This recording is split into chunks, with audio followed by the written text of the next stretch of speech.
Yo, we back. E-Dubs After Dark, man. Listen, we talked about some things, right? And we discussed them. We went back and forth. And of course, I'm talking about the P. Diddy situation. I mean, what a turn of events. Because early in the week, when I was looking at this whole situation unfold, and they said, yo, the jury came back for like 3 to 5 or 4 to 5 counts. I'm thinking like, yo, damn, Diddy about to get roofed for real. Like, that's quick. Like, and I'm talking to my babe about it. We pillow talking or whatever. And yo, unbeknownst to all of us, the racketeering, the RICO, the sex trafficking.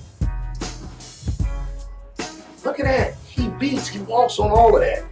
And y'all keep him on a stupid behind prostitution? Come on, cut it out. Hey, listen, U.S. government, I know y'all took a beating. It's sad.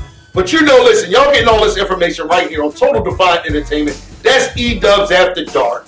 That's in association with my man Bills from PIW, my man Matt. Yeah. And listen, my man Obnoxious, who just left out the door, but man, I appreciate your donation, cuz I love you, bro, and it's always love in the heart. I'm glad you're back on your feet. And then we got Korean Creations, man. Listen, the best catering business in the land.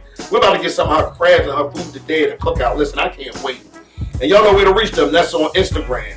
And then we got my girl Keisha's Passion for Fashion. Yeah. August 2nd, man, we got a big cookout that she's going to be in association with Richard Allen Projects. That's 10th, I want to say Poplar to be exact, but I'm not sure the street. But either way, we're going to all be in the building, man. We're going to be able to showcase some of our talents that we have. We're talking about entertainment side where you might get a feature, or maybe like, I don't know, maybe they might do some acapella out there for you, PIW. You like Keisha out there doing something with her models and fashion. And then, of course, you got your boy E-Dub and my man Obnoxious. We're going to be doing our little 1 and 2 with some interviews. So, look, today, man, we got a new sponsor that I'm loving this new brand we got. It's called Eternal Water. Listen, it hydrates, man. It replenishes you. And just read the name on that bottle. It's eternal. So that means it's eternally inside of you. I'm just so proud to be, humbly thankful that they actually gave us this opportunity. So again, Eternal Water, man, listen, go get a bottle, please. I appreciate it. We appreciate it. They appreciate it. So again, man, like I said, we're going to start off with this whole Diddy situation. And I mean, for me, when I thought about it and I analyzed everything, I'm like, wow, like, he really beat this joint. Yeah. His lawyer spanked y'all. And I mean, no matter how you look at this, right? I mean, we all had our opinions. We all had our thoughts. Mm-hmm. So, of course, as I normally do, I have some guests in the building that's going to help me break this down for y'all. You know what I mean? We're talking about some very special people to me. Again, she's back. She had an opinion, and we want to hear it again. Her name is Aroma. She happens to be my young lady. Yeah. We got my man Bills in the building from PIW holding it down. And we got my man Matt holding it down from PIW. You already know. So they going, chime in as I go through some of the things that I want to read to you guys about what took place over the last week, what went down, and just to catch you guys up a little bit on the thought process of what's going on, right? So, the situation is happening in New York City. Sean Diddy Combs was convicted of a prostitution-related offense, but acquitted Wednesday of sex trafficking, racketeering charges, and that could have put one of the top celebrities in prison for life, right? So now we get to the part where it says the mixed result came on the third day of deliberations. They can still send Combs 55 to prison for as long as a decade. So what that means, folks, is they can't stack the 2 10-year prostitution charges. They can only go with one or the other, right? Mm-hmm. So the maximum he can get is 10 years. Now, reading on, we'll say after they read the verdict, Combs held his hands up in a prayer motion. In a prayer motion. Mm. I'd have been jumping around, hallelujah, thank the good Lord. Come on, man. We're talking about they dropped 15 years minimum. They dropped a lot of joints. Come on, man, to life in prison. So now, while we got the floor, I'm gonna start with my man because he's. This is my opportunity to be with one of my big bros, somebody I love and adore. My man, Mac, we're gonna go with you first. What was your initial thought And this is back from PIW, man. Y'all can reach his music. I don't know what his platforms are, but I'm going to let y'all know that y'all can see my man Mac some way, somehow on PIW's platform. And that's Putting in Work Entertainment. But, Mac, give me that much, man. Give me an idea of what you thought and how did you feel about the verdict and what was read to you about Diddy and what happened. Most of it, I was in and out of it, the case a lot. Okay. Because it was like oversaturated at first. Got you. I feel you. You know what I'm saying? It was so much that it was like, oh, it's getting crazier and crazier. But when I heard that, when I did hear he got acquitted of those, the major ones, I was like, oh, he already got him there. So how did that make you feel personally, right? Like if you was and we've all been in some shit, but to be at a point, man, where literally the government can give you from 15 years to max of life in prison, y'all like, listen, that ain't nothing to play with. He got a baby. I mean, that little girl ain't nothing but maybe 2 years old at this point. And he lost a year because remember he did get locked up last year. So when we talk about that, just from that standpoint, Bills, I'll flip it to you. How did you feel and what was your thought process on that whole vindication, if we could call it that, because technically he's still not going to come out until October 3rd, y'all. Yeah. That's on a Friday. He actually gets sentenced that day, whether it's time served, whether it's 3 to 5. So what we talking, Bills? I mean, I think a win is a win, you know? Yeah. Okay. You fighting at this point, you know what I mean? And that's what they want you to do, you know, spend your money in the courts. Spend on these lawyers, you know, you trying to, you know, put up for bail. They denying that and everything. But for him to 4 times they denied his bail, folks. 4 times. I don't know what they tell us, but and for them to see the real, you know what I mean, the reality of what the charge, because they said the jury didn't look at it as, you know what I mean, all these things was consensual, right? You know, so it was like, nah. And it's funny you say that. And I want people to understand what he just said, right? Like if you're a consenting adult and we have an agreement that you're going to come somewhere consensually, meaning it's your own will to do this. I'm not forcing you. I'm not holding a gun to your head. I'm not doing anything to persuade you otherwise because you've made a decision as a consenting over 18-year-old, 21-year-old adult saying, I'm willing to come do this with you. Now, when we think about that and we really dig into it, and one of the reasons why I think them holding him on this charge of prostitution is a joke is because just of that. The 2 Jane Does, but we know one of the Jane Does is Cassie, of course. They agreed. They actually was giving him, if you read the text, and now that it's an open book in the court of law, think about this, y'all. Y'all can read all of the transcripts now. It's public.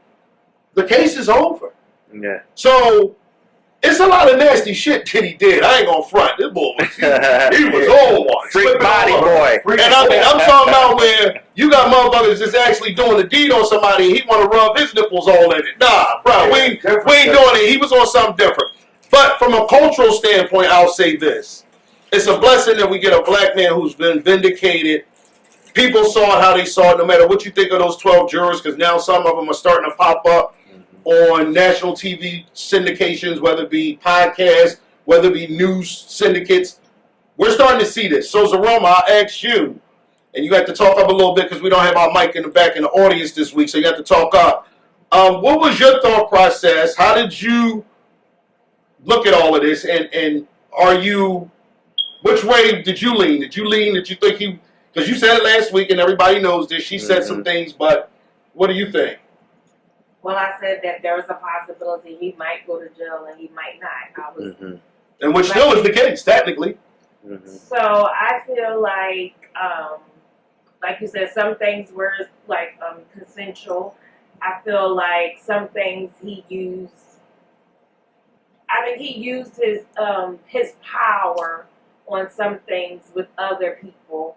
I believe we were talking yesterday. I believe like some things was karma to him because he did a lot of stuff to other people. When you sit there and you think about Diddy and his history with just artists that he had under his umbrella, he did people dirty. Yeah. So like a lot of times, if you just look at the overall of just Diddy empire. Like some of this might be just karma on him, like how he, really did people dirty. Listen, y'all, this is why I say one of my favorite sayings is, I can't make this shit up. We all have our own opinion. Everybody thinks of things the way they want to think of them. And it's in all fairness to the individual who's under scrutiny at that point. And this time around, it just happens to be Diddy. And because of that, we all have our own feelings. We all think our own way. But to sit there and say that she's not validated on that about him not paying his artists or giving the short stick end of the deal, because what he just gave, a lot of his artists, they're publishing back. But we're talking about after he done drained the accounts of all of the real publishing they could have established when the music was truly hot. And I'm not taking nothing away from him. I'm just saying that was honorable what he did, but, I mean, he kind of did it years way after the fact. And, more than anything else, I think just what I don't want anybody to miss this message that I'm trying to send about this situation. I'm grateful that this black man who has all of the talent in the world is one of the geniuses when it comes to branding. Mm-hmm. But I think something that took place that I was totally put on the spot today about, which I thought was dope. Dig this, man. I just want to tell y'all what Diageo is worth, right? We're going to give y'all a little insight on something that one of my cohorts in this whole thing that we call entertainment, a little tidbit. And his name happened to go by the name Bill. So listen, it was told to me that we just have the Diageo market cap $81 billion. He said they owe him $2 billion. And he said it could be the fact that they are doing this to not have to pay him $2 billion. Hey, listen, and I can't make it up. Y'all heard that. Mm-hmm. That's coming from a very good source. $82 billion Diageo made. Now, Puff might have had something going here that maybe it wasn't fair to him. That's why I said it's always a twist on something, right? And when you get that twist, that's the part of my show I love. But again, this is sponsored by Eternal Water, man. Y'all see it. Hydrate. Mm-hmm. Listen, man, it's the first thing I drink when I get up in the morning, man. Listen, my whole team is now going to be a part of Eternal Water. And that's eternally refreshing for your soul, man. So drink up, buy in. Listen, I'm telling you, you can't miss this hydration. Eternal Water, man. We love it. So back to what I was saying, right? Mm-hmm. Just think about this for a second, y'all. We talking about $82 billion they made since this man basically started branding with them. I don't know about the math, but if he only asking for $2 billion, just like Jay-Z cashed out with Ace of Spades or whoever he cashed out with. But I'm just asking for a check to get cut. Cut me the check, because without me, a lot of that bread y'all made wouldn't be looked at. So I want to ask my audience before we get on to our next subject. But do y'all think that now, in hindsight, of looking at the case, looking at what took place, how it all went down, do y'all think at any point that factored into Diddy going through the trauma that he's going through right now? And I want y'all to think about this at home. Again, that's on E-Dubs After Dark. That's on Total Divine Entertainment. The best entertainment news you're going to ever want to find, man, with street news, hood news, national news. My kind of news, which is Total Divine Entertainment news. And that's what PIW, that's what Create Creations, and that's Keisha's Passion for Fashion. So again, y'all, my ask, man, going back to what we just touched on. Do y'all think Diageo not wanting to pay, as we heard Diddy, this $2 billion, do you think that has something to do with him sitting in prison? Well, it's so the way they got it worded, is that he had claimed that they had boxed his Ciroc into the black market only, stopping his brand from growing. Okay. So he took them to court, which he won, and the court ordered reportedly told they owe him $2 billion. Oh wow! Since then is when all of this things go down. So it's saying if Diddy had lost his RICO case, the government would seize his assets and they wouldn't owe him a dime. And now they owe him. So that would it sound like to you? Bill, put it out there. Does that sound? Yeah. So meaning now that he's won that check, he looking at a $2 billion check to be cut in a minute. Yeah, facts. $2 billion. Yeah, hey, listen, y'all. He got for that, huh? Damn. You got to sacrifice something. Hold on, Mac. I'm on one. You can't. Oh, I told you it's always an E-Dub twist. I just was hit one of my favorite guys. He might got to. You know what? If somebody said to me, and I'm gonna be honest with you, I can't make this shit up, y'all. This is why I say God is so good. Y'all see him all over me. If somebody said I only had to lose 5 years of my life, just 3 to 5, for a $2 billion check to get cut, and I still get to be me. I get to be home with my babies. And all I got to do is just slip on a little baby oil along the way. Ah! Bam. Hey, man, listen. It sounds to me like Diddy about to say, take that, take that. Okay. So this is one of the reasons why I say, man, you know, it's ways to do some things. And what I said a couple weeks ago, you could be there and not be there. I mean, listen, man, I'm coming to y'all from Toast-to-Fight Entertainment, man. This E-Dubs After Dark. We own one, man. And like I said, I'm going to go back to my other co-hosts. We talking about Mac and Zaroma. I got to see what their dialogue is on this. Like I said, I like everybody's opinion because not all of us is the same. We don't think the same. Maybe Mac and Zaroma think something different. Yeah. So I'm going to find out. All right, Mac, starting with you. How do you feel with, and we'll go back to the initial question, and Bill's reading it to me, and I'm internally taking it on a spin, and the twist that we got for E-Dubs twist of the week. Hey. $82 billion they made in the course of time that Diddy and they were doing business. Diddy was asking for $2 billion, and all of a sudden we got all these legal problems coming out. I don't know what works. What do you think? How do you feel about that? Well, when you put it in perspective, you already know that that's what this whole case is based off anyway.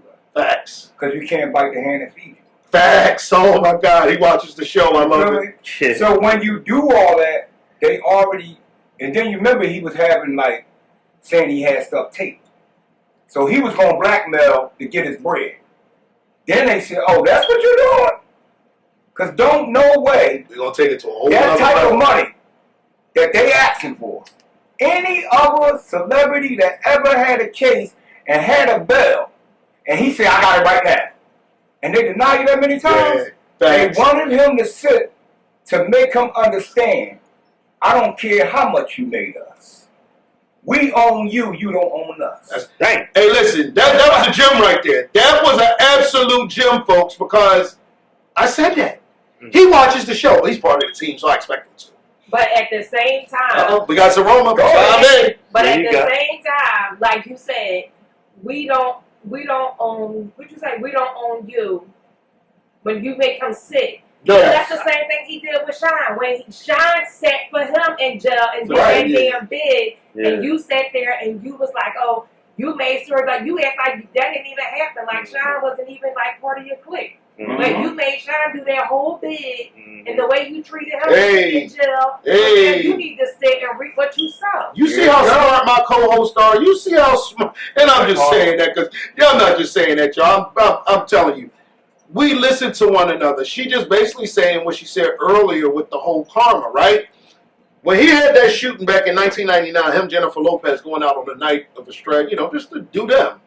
But at the time, he get into the club, he get into a little, you know, situation with some boys that felt like they was on his level. Threw some money in his face. He pulled out a hammer. Sean pulled out a hammer, but Sean was trying to get up on out of there. Unfortunately, young lady got hit in the head, face, whatever the case may be. But we all know about that story. But what I'm making my point is, Sean sat for 10 years for that man. He never once paid none of his legal fees. Never gave him the opportunity. Sean wound up getting deported, y'all. And still in Belize. Now he's the president. Yeah. See, so that just goes to show you how good God works, right? I'm going to bless someone and somebody I'm going to curse for a minute just to show them Yeah. your shit stink too. Right. So, Diddy, if you haven't learned anything else, and we're going to close this whole situation out with this. Bro, you lucky, man. And I'm going to say this because it could have completely went the other way, and you could be doing what R. Kelly doing now, which is sitting for the rest of his natural born life, man. And we're talking about another artist who needs to be out on these streets because he's such a talented brother. I'm praying for you, bro. There's somebody in the industry, man, get you some legal fees. You take that thing back to an appeals court and get yourself out of them bars, bro, because you don't deserve to be there. Because of what they claiming you did and whatever the situation may be, all that Gayle King drama, let's throw all that bullshit out. I know for a fact, with all the paintings you was dropping without even doing nothing but singing a tune, bro, you ain't doing that. I know this. And we all have our sick ways.